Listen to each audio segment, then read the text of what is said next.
High বন্ধুরা, তোমরা সবাই কেমন আছো? আশা করি ভালো আছো। আর আমি তো খুবই ভালো আছি বলতে পারো। তো সকাল সকাল ঘুম থেকে উঠেই আমি একদম ব্রাশ করে নিয়েছি, তারপর আনাজ কাটতে বসে পড়েছি, কারণ বাবা যাবে একটু বাইরে।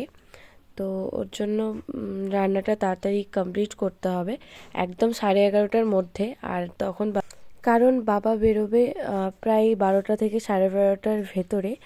তো ওই টাইমটার মধ্যে বাবার একদম খাওয়া দাওয়া কমপ্লিট করতে হবে, তার জন্য একদম খুব তাড়াতাড়ি রান্নাটা কমপ্লিট করেছি।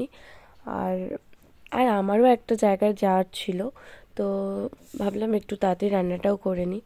তো আমি সব কিছু সবজি কেটে নিচ্ছি। আর এখানে হবে ফুলকপি ভাজা, আলু ফুলকপি ভাজা, আর ওখানে বেগুন ভাজা হবে।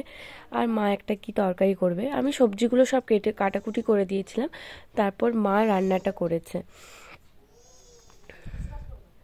আর আমি তার মধ্যেই আবার মামামকে খাওয়ানো ছিল, সমস্ত কিছু কাজ ছিল।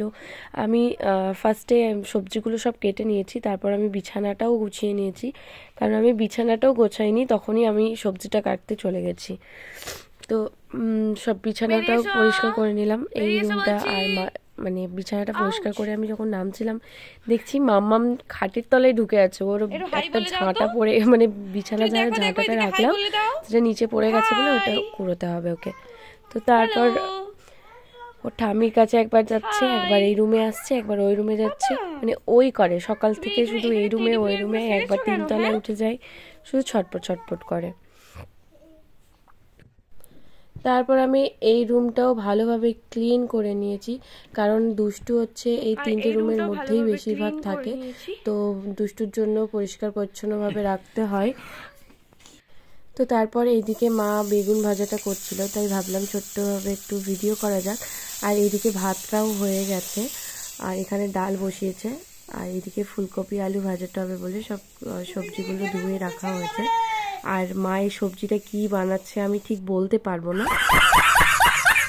তারপর আমাদের বাড়ির পিছনে যে কাঁঠাল গাছটা আছে, বিরাট বড় একটা কাঁঠাল গাছ আছে।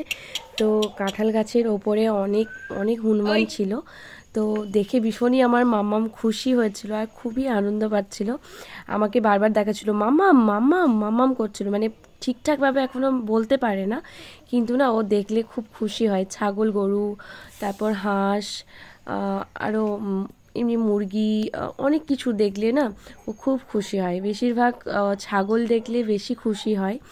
তো ভীষণই খুশি হয়েছিল মামাম। আর মামামকে জানলাতে, মানে জানলার মধ্যে মামাম দাঁড়িয়েছিল, আর আমিও ভিডিওটা করছিলাম। বেশ ভালোই লাগছিল মামামের সাথে টাইম স্পেন্ড করতে। তো ভিডিওটা তোমাদের কেমন লাগলো অবশ্যই কমেন্টে জানিও, আর ভালো লাগলে অবশ্যই চ্যানেলটা সাবস্ক্রাইব করে আমার পাশে থেকো। তো বাই।